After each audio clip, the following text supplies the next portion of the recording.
Hare Krishna. For those of you who are subscribers of my channel, Conscious Living Center, and have been specifically listeners of this Srimad Bhagavad Gita series, I welcome you all back to the continuation of reading of Srimad Bhagavad Gita with me. For those of you who are joining in for the first time, welcome, and I request all of you to please start listening from the very first part of the reading so that it makes a lot more sense. In no time, you will be able to catch up to us. In the description section below, you will find the link to the playlist where you can actually start listening from the very first, and with autoplay option, you will be able to spend a couple of hours probably in catching up to where we are. So I hope in these times of uncertainties with the pandemic of COVID-19, all of you and your loved ones are safe and are taking all precautions necessary to keep yourselves safe. So friends, start reading for the day today and continue our reading from chapter 2, verse 54. Arjuna uvacha sthita pragyasya का भाषा समाधिस्थस्य केशव स्थितधीः किं प्रभाषेत किं आशिता व्रजेत किम. So we are reading Srimad Bhagavad Gita with purport and translation from A.C. Bhativedanta Swami Prabhupada, who happens to be my Param Guru, that is my Guru's Guru. And my name, as most of you know, is Astasakhi Dasi. I'm also known as Archana Krishnamurti in my professional life. I run an organization called Conscious Living Center. Those of you who are interested to know more about what we do are most welcome to connect up with me separately. So I continue the translation and purport for today. Arjuna said, "What are the symptoms of one whose consciousness is thus merged in transcendence? How does he speak? And what is his language? How does he sit? And how does he walk?" So basically Arjuna's question, friends, is to really try to understand how do we recognize a person who is enlightened or who is situated in transcendence, or as somebody who is in fully Krishna conscious state of being. Purport: as there are symptoms for each and every man in terms of his particular situation, similarly one who is Krishna conscious has his particular nature, talking, walking, thinking, feeling, etc. As a rich man has his symptoms by which he is known as a rich man, as a deceased man has his symptoms by which he is known as deceased, or as a learned man has his symptoms, so a man in transcendental consciousness of Krishna has specific symptoms in various dealings. One can know his specific symptoms from the Bhagavad Gita. Most important is how the man in Krishna consciousness speaks, for speech is the most important quality of any man. It is said that a fool is undiscovered as long as he does not speak, and certainly a well-dressed fool cannot be identified unless he speaks. But as soon as he speaks, he reveals himself at once. The immediate symptom of a Krishna conscious man is that he speaks only of Krishna and of matters relating to him. Other symptoms then automatically follow as stated below. This part that we are reading, friends, is so important because many times we get brainwashed or we get into the herd mentality, as we call it, by going or following somebody who seems to be just popular, or because we have been hearing about that individual through various WhatsApp videos and whatnot. But actually, if you really are serious about getting the right understanding of life, transcendental life, spirituality, and such serious subjects, then we need to apply the faculty that has been provided to us for that reason, and that is called intelligence. We all have some amount of intelligence, and we should apply that in our observations of, first of all, coming to a decision as to who do we want to consider as our guru, and then who do we want to follow or listen to. Just blindly following somebody could be dangerous, to say the least. Text 55. Shri Bhagavan Uvacha Prajahati Yada Kaman Sarvan Partha Manogatan Atmani Evatmana Tushaha Tustaha Sthita Pragyas Tadochyate. Shri Bhagavan, that is the blessed Lord, said, O Partha, when a man gives up all varieties of sense desire which arise from mental concoction, and when his mind finds satisfaction in the self alone, then he is said to be in pure transcendental consciousness. Purport: the Bhagavatam affirms that any person who is fully in Krishna consciousness or devotional service of the Lord has all the good qualities of the great sages, whereas a person who is not so transcendentally situated has no good qualifications, because he is sure to be taking refuge in his own mental concoctions.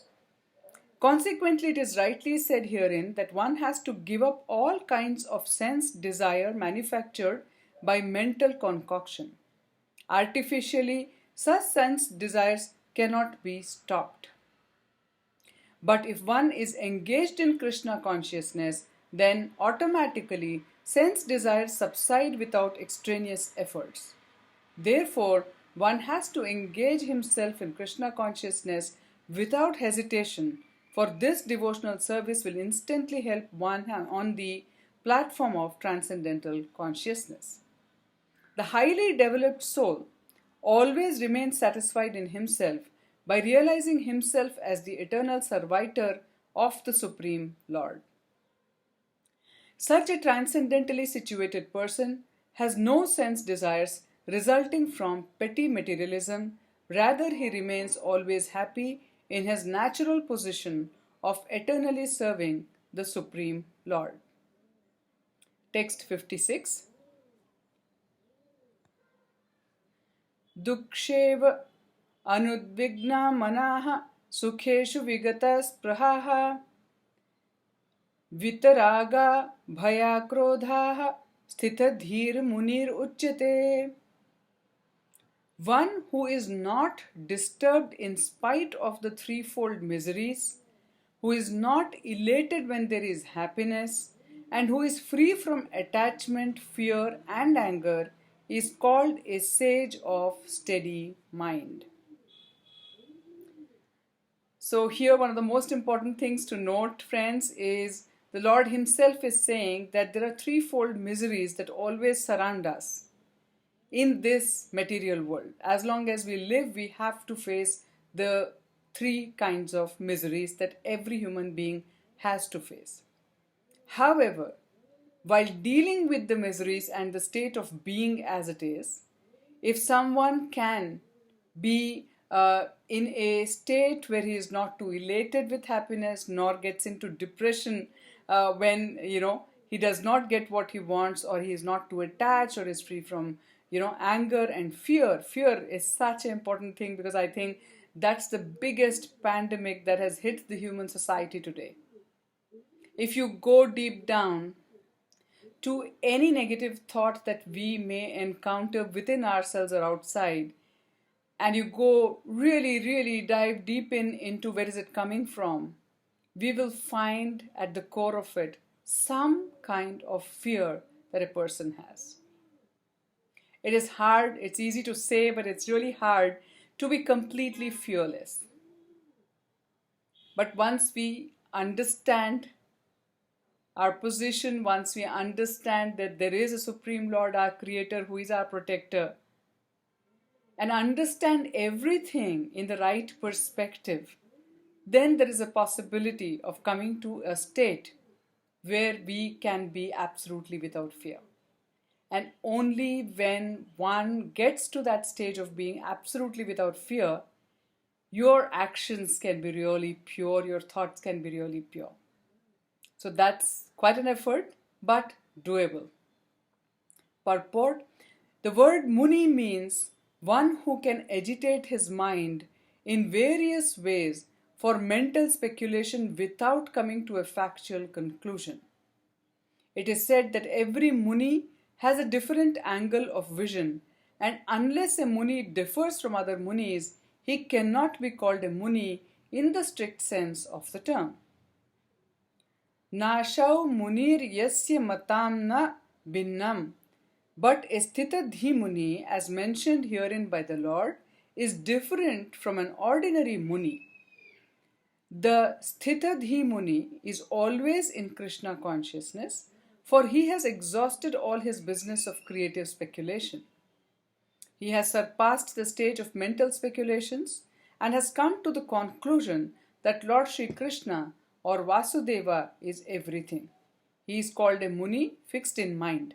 Such a fully Krishna conscious person is not at all disturbed by the onslaughts of the threefold miseries, for he accepts all miseries as the mercy of the Lord, thinking himself only worthy of more trouble due to his past misdeeds. And he sees that his miseries, by the grace of the Lord, are minimized to the lowest. Similarly, when he is happy, he gives credit to the Lord. Thinking himself unworthy of the happiness, he realizes that it is due only to the Lord's grace that he is in such a comfortable condition and able to render better service to the Lord. And for the service of the Lord, he is always daring and active and is not influenced by attachment or aversion. Attachment means accepting things for one's own sense gratification, and detachment is the absence of such sensual attachment. But one fixed in Krishna consciousness has neither attachment nor detachment because his life is dedicated in the service of the Lord. Consequently, he is not at all angry even when his attempts are unsuccessful. A Krishna conscious person is always steady in his determination. Friends, before I end today's session, while we read this, I actually got reminded of something that I personally witnessed while growing up with my mother. She has been a very pious lady, and I would consider her my first guru who actually initiated me into what today I understand as true devotion and spirituality. And she went through a lot of hardships, being in this material world.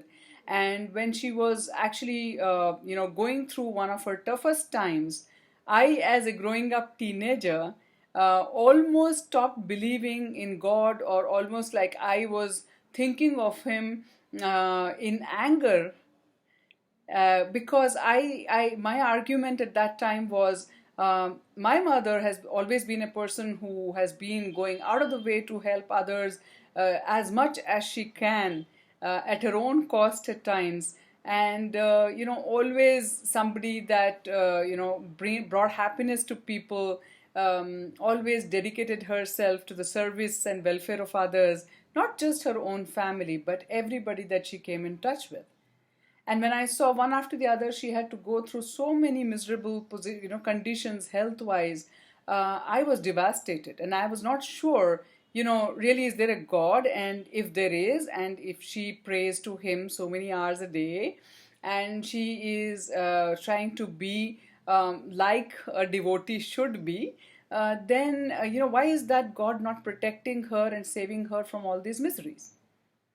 So anyway, so while I was going through this, I still saw my mother, even when she was just coming out of the operation theater, or being in her ward, when she was, the doctor actually pronounced that, she might not be able to have complete sense of control of her own body parts because of the operation she has gone through in her brain. She still was trying to remember some shlokas and pray to the Lord, and even when she could use only one hand, she was requesting me to bring a pen and a book so that if she has difficulty in reciting the shlokas because of her lung becoming tired and she not being able to actually use her vocal cord as much, she wanted to actually write those shlokas down. I was like, I don't know how to express, what I was going through, and she could see through. And she asked me, what is bothering you? And I said, Ma, I just don't understand after all this that your God has done to you. You still feel like praying to Him? For what? If this is what He gives for praying so much, I'd rather not pray. Look at those people who, don't pray. They're atheists. They don't believe in Him. And I think they are living a better life today. And she very calmly smiled and responded, listen, my daughter Archana, you're very young and I understand what you're saying, but I request you to just listen to me. You may not understand what I'm saying today, but someday in your life as you go forward, you would, I promise. So just hear me out. She said, because of my past deeds, my karma, I have to go through the reactions of that. I can't avoid that. So all that I'm going through is because of some past deeds that I have done, consciously or unconsciously. But you know what I'm thanking the Lord for? I've always told you, pray to Him, not to ask Him for anything, but to just express your gratitude for everything that is given to you, including your own life, without you asking even for it. So the prayers are only meant as a token of gratitude expression. So I'm just thanking Him for what all He has given me, which I don't deserve, to deal with the reactions of my own karma. I said, for example, and she said, you all of you children are taking care of me so well when I'm going through all this. There are children who would throw their parents out of their homes. Look at your father. He is completely dedicating himself and taking care of me so well by everything he has. How many men do that? And you know what? Please try to understand. I alone cannot earn this. That way, so many would deserve it. But this is what that Lord is doing for me and helping me sail through what I have to go through anyways. Friends, I have to tell you, yes, for many years I really did not understand her, but it did quieten my mind and, got me thinking, and at least my anger was subsided at that time. But so many years later, as I went through my own journey of life, I realized what she was saying, and I do understand what she was saying. And I think that is what we are talking about even in what we are reading today. We all have to go through what we have to go through. No God is going to come and help us deal with that directly by stopping that from coming. Of course, if He has to show mercy, nobody can stop Him. But I don't think many of us deserve that. So like everybody else, we have to go through the law of nature and deal with what has to come. But definitely what He does is to give us the strength, the ability to take the lessons from what we go through and become conscious of at least what we do in future. Because whatever we do today is laying the foundation for our tomorrow. At least He helps us in becoming conscious and aware of that. And instead of being angry and upset about what we are going through, He helps us to take advantage of the worst phase of our life so that we can put the foundation for a great life we all can have. With this, friends, thank you all for listening in. And I look forward to those of you who are joining the live session of Srimad Bhagavad Gita every Sunday from 11:30 to 12:30, for which the link I post on my Facebook and LinkedIn and also on the WhatsApp group that I have created for that. So please do join in. I'll see you all soon. Till then, please take care of yourself and your loved ones. Hare Krishna.